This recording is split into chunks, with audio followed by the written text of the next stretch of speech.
Hello everyone. তো এখন আমি চলে এসেছি দোকানে এসেই তো অনেক কাজ পড়ে থাকে বন্ধুরা, সে সমস্ত কাজ কমপ্লিট করার পর চলে আসলো আমার ভাই প্রথমে এসেই বিরিয়ানির জন্য পেঁয়াজ বেরেস্তা করছিল।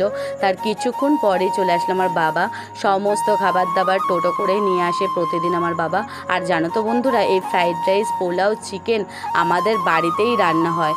আর এখানে ভাই তুলছিল পোলাও চিকেন।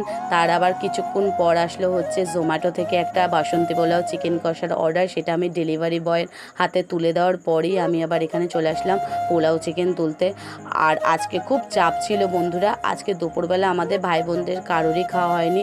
তো ভাইকে দিয়ে এখানে মা খাবার পাঠিয়েছিল, এখানে মা পাঠিয়েছিল ভাত ডাল তরকারি, সেটা আমরা 3 ভাই বোন খেয়ে দেই। আমি আবার চলে গেলাম দোকানের সমস্ত বাসন পড়েছিল, সে সমস্ত বাসন মাজছিলাম এখানে। আর দেখছি বন্ধুরা তিশান এখানে লুকিয়ে লুকিয়ে ভিডিও করছে। যাই হোক, তোমরা ইউটিউব থেকে দেখে থাকলে বা